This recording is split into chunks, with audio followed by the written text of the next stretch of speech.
Hallelujah. എല്ലാ ദൈവമക്കൾക്കും സ്നേഹവന്ദനം. Today's message title ഉറങ്ങാത്ത ദൈവം. 2026 ആണ്ട് നാം പ്രവേശിച്ചിരിക്കുകയാണ്. എല്ലാവർക്കും ഹാപ്പി ന്യൂ ഇയർ. ഹല്ലേലൂയ. നമ്മൾ ദൈവവചനത്തിൽ വായിക്കുമ്പോൾ അനേക ദൈവ വാഗ്ദത്തങ്ങൾ നമുക്ക് കാണാൻ കഴിയുന്നുണ്ട്. പല ദൈവമക്കളും അസ്വസ്ഥതകളാൽ, പല പ്രയാസങ്ങളാൽ, സാമ്പത്തിക ഞെരുക്കം, സാമൂഹിക പ്രശ്നം, കുടുംബ പ്രശ്നങ്ങൾ ഒക്കെ കൊണ്ട് പ്രയാസപ്പെടുന്ന ദൈവമക്കൾ നമ്മൾ കേൾക്കാറുണ്ട്, കാണാറുണ്ട്.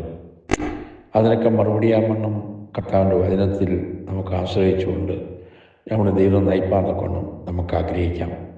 സംഗീതത്തിൽ 30:5 വായിക്കുന്നത്, സന്ധ്യയെങ്കിൽ കരച്ചിൽ വന്ന് രാപാർക്കും, ഉഷസ്സിലോ ആനന്ദഘോഷം വരുന്നു. രാത്രിക്ക് ശേഷം ഒരു ശോഭിത പ്രഭാതമുണ്ട്. ആഴമേറിയ താഴ്വരയ്ക്ക് ശേഷം ഒരു ഉയർന്ന പർവ്വതമുണ്ട്. ദൈവവചനത്തിൽ നമ്മൾ ആശ്രയിക്കുക. കർത്താവ് നമ്മളുടെ കയ്പിനെ മധുരമാക്കുന്നവനായ ദൈവമാണ്. അവൻ അന്ധകാരത്തെ പ്രകാശമാക്കും.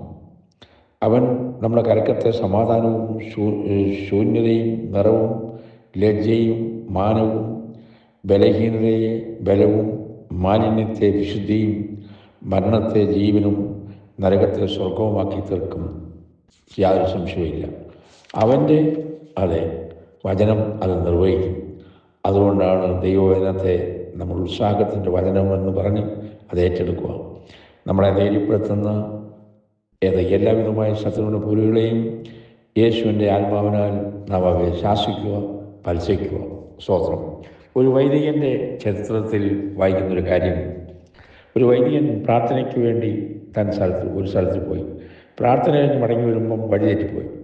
രാത്രി ആയതുകൊണ്ട് വല്ലാതെ താൻ വിഷമിച്ചു. വിജനപ്രദേശമായതുകൊണ്ട് വന്യമൃഗങ്ങളും ശല്യമുണ്ടാക്കുമെന്ന് ഭയം മൂലം ഉറങ്ങാൻ കഴിഞ്ഞില്ല. അപ്പോൾ തിരുവചനം എടുത്ത് രാത്രിയിൽ 121 സങ്കീർത്തനം 4 വാക്യം വായിക്കുന്നു. സ്തോത്രം. ഹല്ലേലൂയ.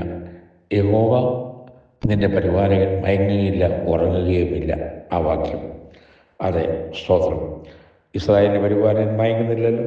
സ്തോത്രം. അപ്പോൾ വൈദികൻ പ്രാർത്ഥിച്ചു, നീ നന്മ നിറഞ്ഞവനായ കർത്താവേ, എല്ലാവർക്കും വേണ്ടി നീ ഉറങ്ങാതിരിക്കുന്നല്ലോ, അതുകൊണ്ട് ഞാൻ ഉറങ്ങുന്നു. നമ്മൾ രണ്ടുപേരും കൂടി ഉറങ്ങാതിരിക്കേണ്ടതിൻ്റെ ആവശ്യമില്ലല്ലോ. ഇത്രയും പറഞ്ഞ ശേഷം, പ്രാർത്ഥിച്ച ശേഷം ഭയമില്ലാതെ കിടന്നുറങ്ങി. സംഗീതത്തിൽ 4:6 വായിക്കുന്നത്, 8 വായിക്കുന്നത്, ഞാൻ സമാധാനത്തിൽ കിടന്നുറങ്ങും, നീയല്ലോ യഹോവേ എന്നെ നിർഭയം വസിക്കുമാറാക്കിയിരിക്കുന്നത്. അവൻ നമ്മളെ നിർഭയം വസിക്കുമാറാക്കുന്നു. ഈ വർഷം ദൈവം നമ്മളെ സഹായിക്കട്ടെ.